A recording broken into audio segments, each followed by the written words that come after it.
1절에서 9절 말씀으로 좋은 열매를 맺으려면, 이런 제목으로 말씀 선포하겠습니다. 오늘도 오직 예수님입니다. 지난주에 하나님은 열매를 원하신다 하는 이런 제목으로 말씀을 드렸습니다. 하나님이 원하시는, 그러면 그 열매를, 좋은 열매를 맺으려면 어떻게 해야 될 것인가 하는 이런 중심으로 말씀드리려고 합니다. 열매의 계절인 가을을 맞이해서 믿음 생활에 있어서도 하나님의 자녀로서 열매가 있어야 된다 하는 것입니다. 나무는 열매를 통해서 구분되잖아요. 사과나무는 아무리 밤나무 같고 다른 나무 같아도요, 사과가 열리면 사과나무잖아요. 열매를 통해서 사과나무라는 것이 입증이 되어집니다. 만일 사과나무에 열매가 없다면 그 나무는 가치가 없고 또 쓸모가 없어질 것입니다. 이처럼 우리 신앙생활도 열심히 하지만 열매가 있어야 되고, 열매를 통해서 그 좋은 나무인가를 평가할 수 있고 입증된다는 것입니다. 그렇습니다. 신앙생활에도 열매가 있어야 합니다. 특히 하나님이 원하시는 좋은 열매를 맺어야 합니다. 좋은 열매를 맺으려면 우리가 어떻게 해야 되는지 말씀을 통해서 그 길을 찾아보려고 합니다. 먼저 좋은 씨, 그리고 좋은 밭이 필요합니다. 근데 이미 좋은 씨는 우리에게 주어졌어요. 하나님의 말씀을 씨라고 그러거든요. 하나님의 말씀은 정말 좋은 씨입니다. 그렇다면 그 말씀을 받는 좋은 밭, 이게 우리에게 필요하지요. 우리의 심령이 좋은 밭이 되어서 우리에게 뿌려진 귀한 말씀의 씨가 열매 맺을 수 있어야 된다는 거예요. 말씀을 들어야 되고요. 아멘 하셔야죠. 말씀을 깨달아야 되고요. 말씀을 실천하는 가운데 결실하는 그러한 삶 속에서 열매가 있어야 된다는 것입니다. 이것이 바로 열매 맺는 생활입니다. 오늘날 참 교회와 성도들이 또 열매를 맺지 못함으로 하나님의 영광을 가리고, 또한 좋지 않은 열매로 세상 사람들에게 손가락질 받는 일들이 참 많이 있습니다. 특히 코로나의 위기 속에서 오히려 나쁜 열매를 맺어서 덕을 잃어버리는 일들이 많이 있어 왔습니다. 이러한 때에 특별히 오늘 말씀에 우리가 주목하면서 좋은 열매를 맺기 위하여 힘써야 되겠구나. 좋은 열매를 맺기 위해서는 먼저 하나님의 말씀을 잘 들어야 합니다. 그 말씀을 붙들고 믿음으로 살아야 되는 것입니다. 마태복음 13장 23절에 보면 좋은 땅에 뿌려졌다는 것은 말씀을 듣고 깨닫는 자리 그랬어요. 말씀을 듣고 깨닫는 것이 바로 좋은 땅에 이 말씀의 씨가 뿌려졌다는 것을 의미합니다. 그래 결실하여 혹 100배, 60배, 30배가 되느니라, 이렇게 말씀합니다. 이리 볼 때 하나님의 말씀이 잘 들려진다는 게 얼마나 중요한지 몰라요. 여러분들에게는 이런저런 일로 하나님의 말씀이 막혀지지 않고 하나님의 말씀이 잘 들려지는 좋은 밭이 될 수 있기를 주의 이름으로 축복합니다. 그렇습니다. 하나님은 농부요, 예수님은 참 포도나무요, 성도들은 가지라고 이렇게 비유했는데, 여기에 핵심은 뭐냐면 나무이신 예수님께 붙어있는 연결된 가지로서 성도, 예수님과 연결되어진 삶의 필요성을 강조하고 있는 것입니다. 그거는 본질이에요. 지난주에 말씀드렸던 생명이에요. 가지가 나무에 붙어 있어도 되고 안 있어도 되는 게 아니고 붙어 있으면서 하는 거고, 붙어 있지 않고 떨어지면 죽는 거예요. 이 말씀의 핵심은 예수 그리스도를 믿어도 되고 안 믿어도 되고가 아니라니까요. 예수 안에 있는 자, 예수 그리스도를 믿는 자에게는 생명의 열매가 있고, 예수 그리스도를 믿지 아니하고 떨어져 있을 때는 그것이 바로 죽은 거다. 이게 바로 말씀의 핵심 아닙니까? 예수님은 십자가를 앞에 두고 포도나무 비유를 말씀하셨는데, 이 비유를 말씀하신 까닭이 무엇일까요? 구약의 내용을 보면 보통 포도나무는 이스라엘을 많이 상징했거든요. 예레미야 2장 21절에 보면은 하나님이 순전하고 좋은 포도나무를, 즉 이스라엘 백성들을 심었는데 이들은 악한 포도나무가 되어버렸다 그랬어요. 좋은 포도나무를 심었는데 왜 악한 포도나무가 됐느냐? 좋은 열매를 기대하고 심었는데 왜 열매가 없을 뿐만 아니라 열매가 있어도 좋지 않은 열매로 악해버렸느냐, 변질됐느냐 하는 얘기죠. 또 이사야 5장 2절에 보면 하나님이 극상품 포도나무를 심었다고 말씀했어요. 이스라엘 백성들을 극상품 포도나무로 비유하시면서 심었다고 말씀합니다. 그런데 가서 보니 먹지 못할 들포도를 맺었다는 거예요. 열매를 기대했는데 막상 가보니까 열매도 없고 하나님의 실망하시고 하나님이 탄식하시는 그러한 내용입니다. 이런 내용들을 통해서 볼 때에 하나님께서 지난주에 말씀드렸던 것처럼 아하, 우리에게도 열매를 원하시고 열매를 기대하고 계시구나. 극상품 포도나무를 심어서 포도 열매를 기대했는데 보니까 먹지 못할 들포도나 좋지 못한 열매가 있다면 얼마나 안타까운 일이겠습니까? 그래서 하나님은 좋은 열매를 원하시기 때문에 그 열매를 맺으려면 우리가 어떻게 해야 될지 오늘 말씀을 통해서 세 가지로 생명의 말씀을 드리려고 합니다. 첫째로, 열매를 맺으려면 열매 맺지 못하는 가지를 제거해야 한다 그랬어요. 열매를 맺지 못하는 나무를 그대로 두지 말고 그 가지를 제거해야 된다. 이거는 깨끗한 신앙, 철저한 가지침, 회개와 변화를 우리에게 말씀하고 있는 것입니다. 2절을 보시면 무릇 내게 붙어있어 열매를 맺지 아니하는 가지는 아버지께서 그것을 뭐하시고 제거해버리시고 무릇 열매를 맺는 가지는 더 열매를 맺게 하려 하여 그것을 깨끗하게 하시느니라. 아멘이지요. 포도나무는 겨울에 나뭇가지를 자르는 일부터 이 포도 농사가 시작된다고 그러죠. 열매를 가을에 기대하기 위해서 겨울에 나뭇가지를 자르는 일, 이것이 바로 포도나무 농사를 짓는 분들의 이야기입니다. 겨울에 가지를 자르고 나서 새 순이 돋아나면 좋은 순은 그대로 두고 좋지 않은 순은 또 잘라버립니다. 가지를 왜 잘라야 합니까? 왜 가지를 다 쳐버립니까? 미워서 그렇습니까? 못생겨서 그렇습니까? 상처 주려고 그럽니까? 아닙니다. 좋은 열매를 맺기 위함입니다. 우리도 신앙생활을 하면서 좋은 열매를 맺으려면 가지치기가 필요하다는 거예요. 죄악된 불순종의 가지, 교만의 가지, 이것이 가지치는 것은 아픔이에요. 고통이지만 잘려나가는 거기 때문에 자르는 과정은 아프지만 철저한 회개를 바탕으로 해서 가지침을 통해서 목적은 뭐예요? 좋은 열매를 맺어야 된다 그 말이에요. 하나님은 왜 믿는 자에게도 고난을 허락하실까요? 그렇게 기도하고 충성하는 그리스도인들에게도 왜 아픔을 허락하실까요? 고통의 문제, 아픔의 문제를 왜 안고 살아가도록 내버려 두실까요?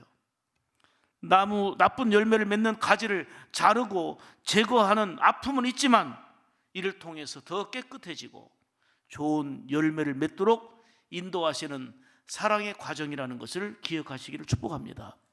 어떤 성도는요, 참 나름대로 열심히 믿음 생활 잘했는데 너무 고통이 계속되는 거예요. 아픔이 계속되니까 이제는 하나님이 계신지조차 의문이 드는 거예요. 그래서 한 번은 이렇게 기도했어요. 하나님 진짜 계십니까?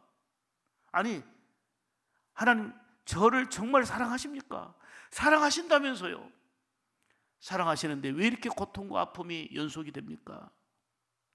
그러던 중에 어느 날 포도원을 지나가다가 정말 잎은 무성한데 열매가 없는 포도나무를 보면서 이 포도나무 비유, 예수님의 말씀이 생각나면서 감동이 밀려왔습니다.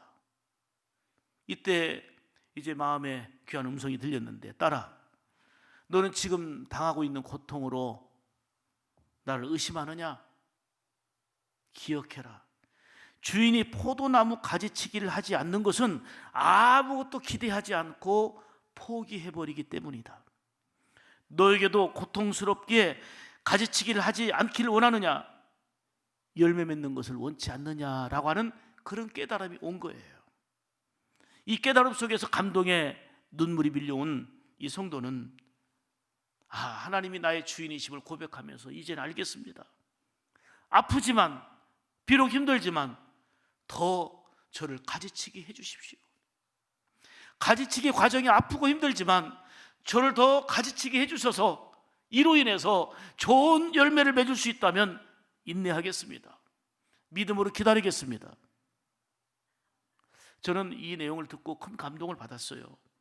하나님이 내 인생에 허락한 시련과 고통을 통해서라도 더 좋은 성도 되어서 믿음의 열매를 맺는 것을 원하신다는 것을 깨달을 수 있었기 때문입니다. 오늘 본문 3절을 보시면 너희는 내가 일러준 말로 이미 깨끗하였으니 이렇게 말씀했어요. 그러면 내가 너에게 일러준 말, 그 일러준 말이 뭡니까? 오늘 본문 전에 나오는 요한복음 13장에 보면은 예수님께서 대야에 물을 담아서 제자들의 발을 씻기려 할 때에 베드로가 말합니다. 선생님 이게 무슨 일입니까? 안 됩니다. 저희들이 발을 씻겨드려야지 선생님이 우리의 발을 씻겨주시는 것은 안 됩니다. 안 됩니다. 이때 예수님이 내가 너를 씻기지 않으면 너는 나와 상관이 없다 그랬어요. 그랬더니 베드로가 갑자기 예수님과 상관이 있는 삶이 되고 싶어서 그러면 발뿐만 아니라 온몸을 다 씻겨주십시오 부탁을 하죠. 그랬더니 예수님이 하신 말씀이 이미 목욕한 자는 발밖에 씻을 필요가 없느니라 온몸이 깨끗하니라. 근데 중요한 것 그러나 다는 아니니라 그랬어요. 예수님의 보혈로 예수님의 은혜로 다 씻어주셨지만 여전히 그 은혜를 저버리고 배신하고 배반하고 불순종의 길을 가는 사람이 있잖아요. 다는 아니니라. 예수님의 은혜를 저버리고 배반할 가룟 유다를 지칭하여 하신 말씀입니다. 예수님은 십자가에서 피 흘려 희생하심으로 우리를 죄에서 깨끗하게 해주셨습니다. 저와 여러분은 누구도 할 수 없는 사죄의 은총을 우리 주님으로부터 받은 거 아니겠습니까? 그러면 사죄의 은총을 받았다면 그걸로 끝나는 게 아니고 은혜에 합당한 열매, 즉 성경의 이름대로 복음에 합당한 열매를 맺어야 하는 것입니다. 그런데 은혜를 잊어버리고 여전히 죄악된 세상 속에서 이기적이고 하나님을 그저 이용하는 정도만 되고 내가 주인이고 하나님은 심부름꾼이고 말씀에 불순종하며 죄짓고 산다면 예수님과 상관이 없는 자가 되고 마는 것입니다. 발을 씻지 않으면 나와 상관이 없다 말씀하셨지요. 이처럼 진정으로 회개하지 않으면 진정으로 돌이키지 않으면 그 풍성한 하나님 은혜를 저버리고 있는 그런 삶 가운데는 주님과 멀어질 수밖에 없고 주님과 상관이 없는 결과를 초래한다는 것입니다. 우리가 하나님이 원하시는 좋은 열매를 맺으려면 아프지만 고통이 있지만 힘들지만 가지치기의 과정이 필요합니다. 이것은 죄악에서 돌이키는 회개입니다. 마음에 찔리고 아파하고 눈물로 회개하고 행동으로 변화되는 이런 과정이 꾸준히 있어서 우리 하나님이 찾으시는 복된 열매를 맺어야 된다 하는 것입니다. 산 위에 많은 돌들이 있어요. 박혀있는 돌, 굴러가는 돌, 하여튼 많은 돌들이 있는데 돌들은 그대로 놔두면 여전히 돌입니다. 그런데 그 중에 하나를 가져다가 돌을 깎고 다듬으면 아름다운 조각품이 될 수가 있습니다. 바울 사도도 수많은 고난과 질병의 아픔을 통해서 더욱 하나님의 은혜의 손길을 체험하면서 겸손한 사람으로 믿음의 사람으로 끝까지 충성하는 사람으로 다듬어지고 다듬어졌잖아요. 그래서 하나님의 귀한 작품으로 붙들려 쓰임받는 열매 있는 삶이 됐습니다. 바울은 오히려 기도해도 없어지지 아니하는 아픈 가시 때문에 나쁜 죄악의 습관을 버리게 되었고 자신을 깨끗하게 해서 하나님과 친밀해지고 하나님께 영광 돌리는 열매 맺는 삶이 됐단 말이에요. 바울도 이 아픈 가지치기, 고통이었고 아픔이었고 부르짖어도 응답이 되지 않는 것 같은 그런 순간들도 있었지만 결국은 하나님 존재 자체를 인정하고 신뢰하고 믿음과 더 친밀해지면서 하나님께서 원하시는 복음의 열매 있는 삶을 살게 된 것입니다. 그렇습니다. 열매를 맺으려면 열매를 맺지 못하게 만드는 그 가지를 치라. 이게 바로 오늘 본문을 통해서 주시는 첫 번째 말씀입니다. 두 번째는 열매를 맺으려면 따라서 합시다. 예수님 안에, 예수님 안에. 아멘. 예수님 안에 있어야 된다는 거예요. 예수님께 늘 붙어있는 신앙, 그걸 말씀하기 위해서 포도나무 비유로 말씀한 거예요. 5절 봅니다. 나는 포도나무요 너희는 가지라. 그가 내 안에, 내가 그 안에 거하면 사람이 뭐를 많이 맺어요? 예수님께 붙어 있어야, 예수님 안에 있어야 열매를 많이 맺나니. 아멘입니까? 여러분, 열매는 스스로 맺는 게 아닙니다.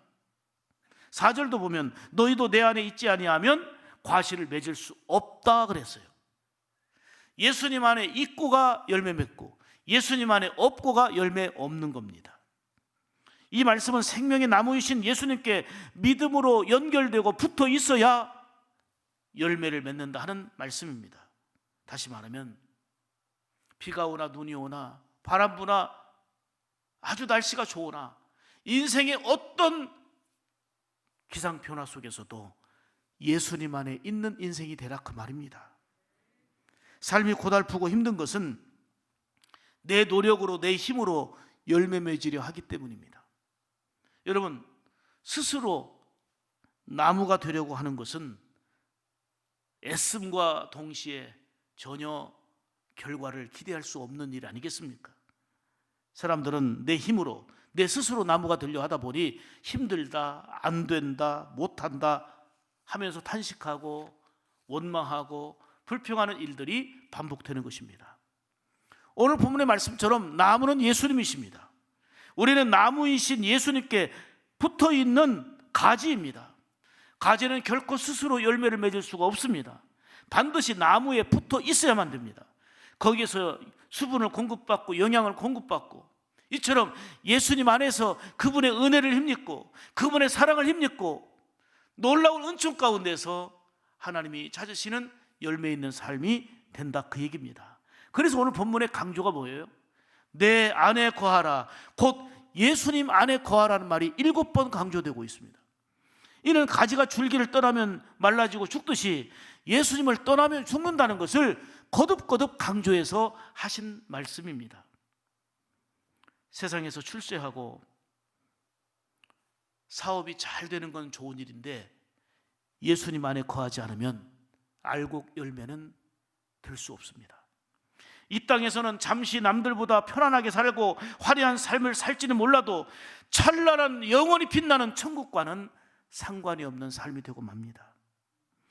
마태복음 3장 12절에 알곡 열매는 천국 창고에 들이지만 쭉정이는 불에 태운다 말씀하고 있지요.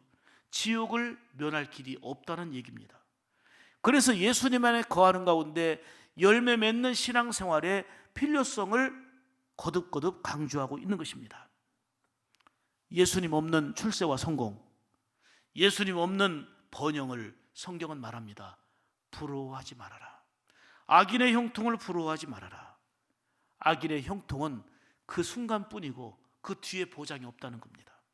구원이 변함없는 약속이듯이 심판 또한 분명한 약속입니다. 심판 때에는 알곡은 천국이지만 열매 없는 쭉정이는 불에 태우게 되는, 즉 심판에 들어간다 하는 얘기입니다. 그러므로 무슨 일을 만나도 어떤 일이 있어도 예수님 떠나면 안 되는 것입니다. 5절에 뭐라고 말씀합니까? 따라합시다. 나를 떠나서는, 예수님을 떠나서는 그 말이죠. 예수님을 떠나서는 너희가 아무것도 할 수 있다 없다. 근데 착각은 뭐냐? 예수님 떠나서도 할 수 있는 게 많고 할 수 있다고 생각하고 살아가는 거예요. 그게 착각이에요.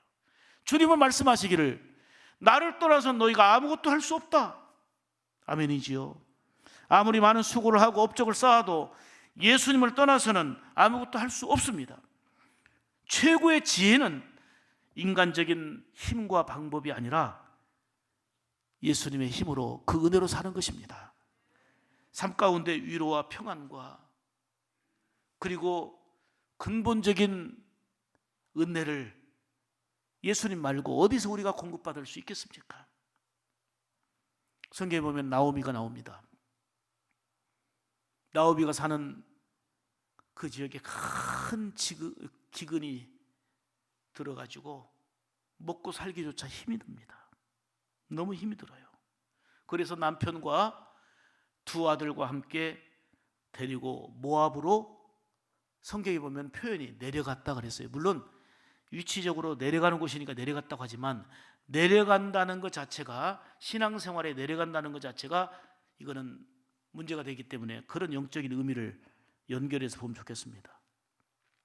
잠깐 머물러 있다가 기근 피하고 돌아오려고 했지요. 그런데 막상 가서 보니까는요, 먹을 만한 거예요. 살 만한 거예요. 그래서 두 아들도 장가 보내고 아예 눌러 앉아 있습니다. 잠시는 괜찮아 보였단 말이에요. 그런데 웬걸요, 어느 날 갑자기 남편이 죽습니다. 그리고 또 큰아들이 죽고 둘째 아들까지 죽고 자기와 두 며느리만 남았습니다. 며느리들은 또 이방 여인들이고 젊기 때문에 이 지역에 그냥 두고 나만 고향으로 가야 되겠다. 이 결단 속에서 두 며느리를 불러놓고, 너희들은 이제 젊으니 새롭게 가정을 이루고 살아라. 그러나 둘째 며느리 룻은 끝까지 어머니 하나님이 나의 하나님이고 어머니를 따르겠습니다 하고 같이 따라옵니다. 그런데 나오미가 돌아왔더니 기근을 피하여 모압으로 내려갔을 때에 그냥 떠나지 않고 지키고 있었던 사람은 다 죽었던가요? 아니에요. 어렵기는 어려웠지만 다 살고 있어요. 그러면서 나오미가 왔다고 반기고 즐거워하니까 나는 더 이상 나오미가 아니니 나오미라고 하지 말아달라. 나오미라는 뜻은 위안, 즐거움이란 뜻이에요. 나는 더 이상 즐겁지도 않고 위안도 없다. 나를 말하라 하라. 쓰디 쓴 물, 쓴 물이 말하잖아. 말아, 쓴 물.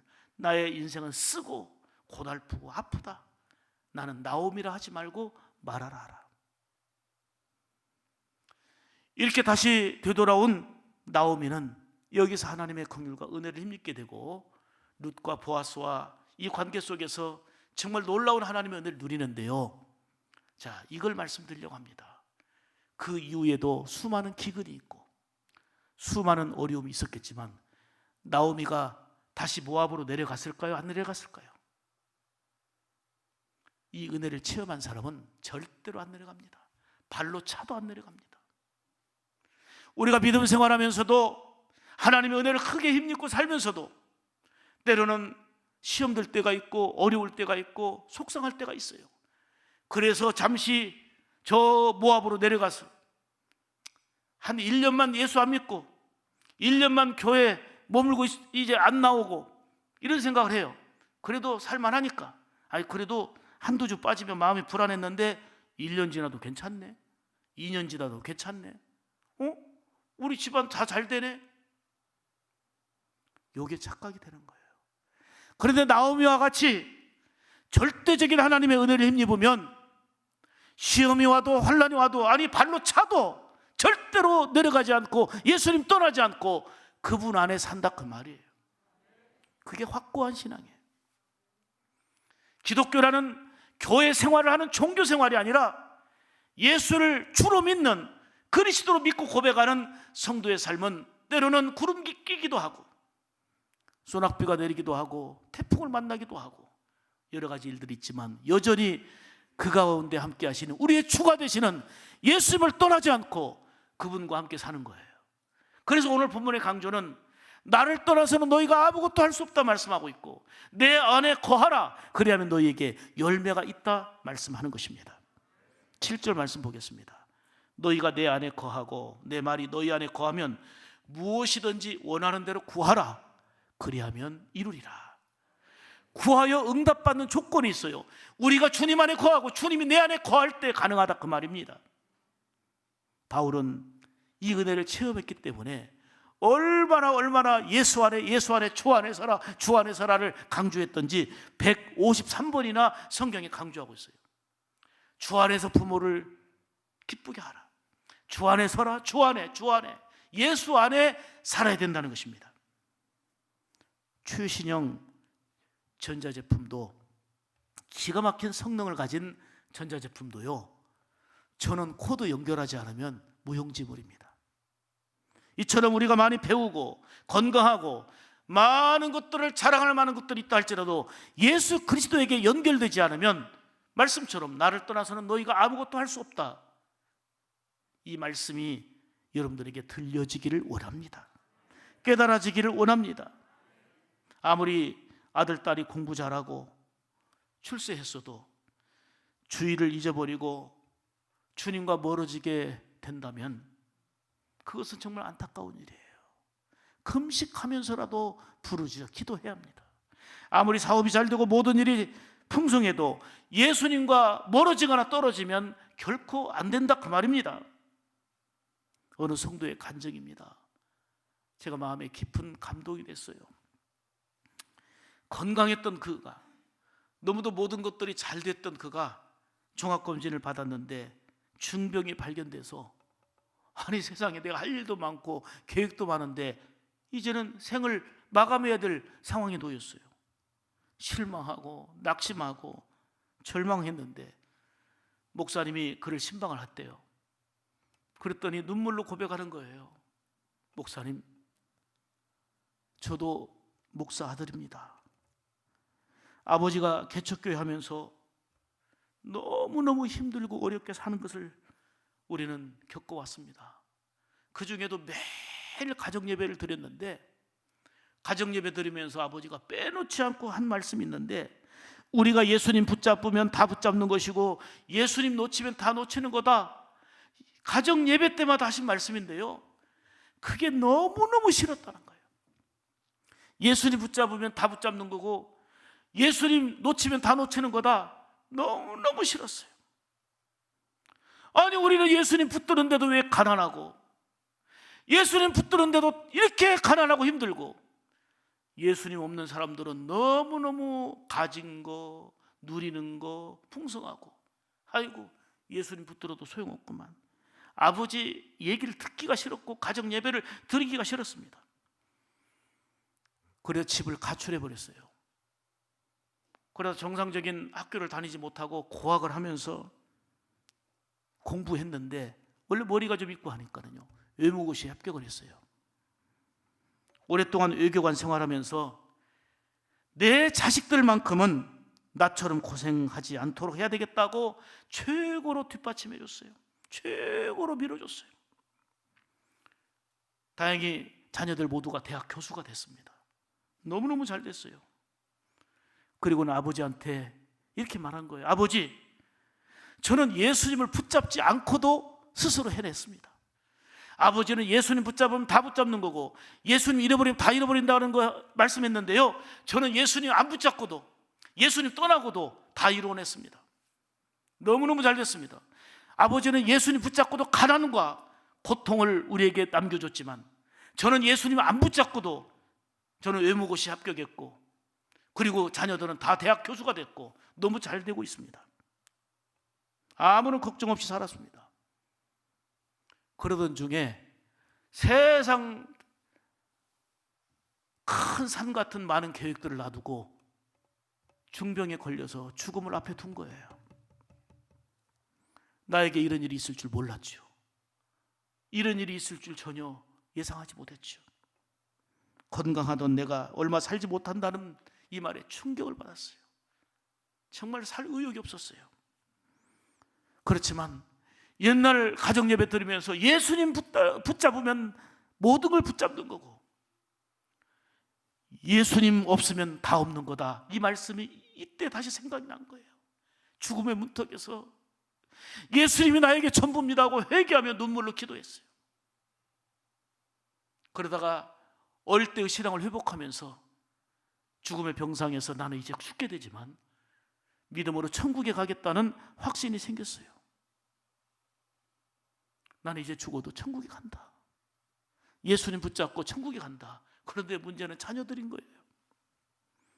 문제는 최고로 뒷받침해서 승승장구한 자녀들이 예수를 안 믿고 있으니 눈에 걸려갖고 눈을 감을 수가 없는 거예요.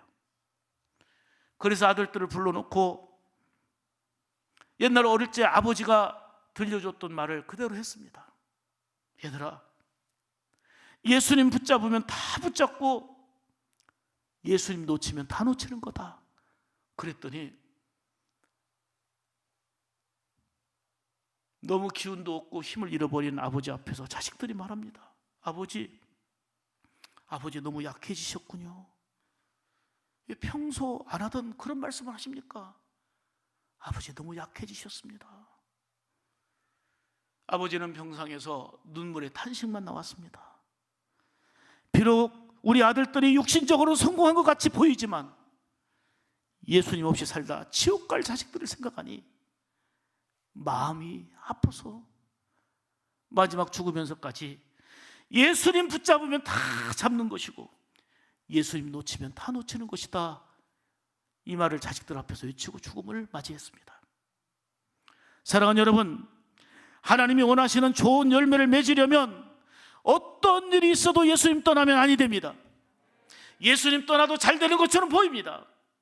예수님 없어도 살만한 것처럼 보여집니다.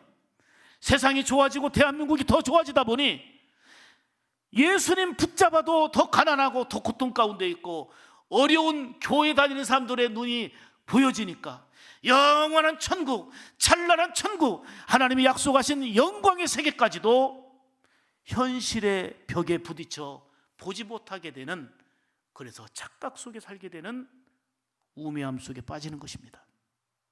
사랑하는 여러분, 믿음으로 예수님께 연결되고 붙어 있으라, 이게 생명과 같은 오늘 주님의 말씀입니다.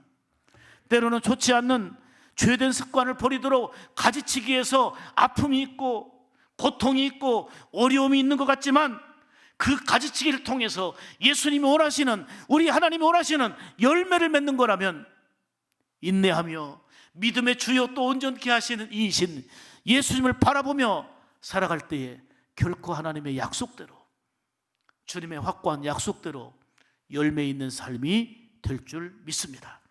세 번째로, 열매를 맺으려면 사랑으로 살아야 합니다. 9절 말씀 보겠습니다. 아버지께서 나를 사랑하신 것 같이 나도 너희를 사랑하였으니 나의 사랑 안에 거하라. 할렐루야. 기독교의 핵심은 사랑입니다. 모든 열매 중에 가장 중요한 열매는 사랑의 열매입니다. 예언도 중요하고 방언도 중요하고 다 중요하지만 성경에 이르기를 사랑이 없으면 소용이 없다 그랬어요.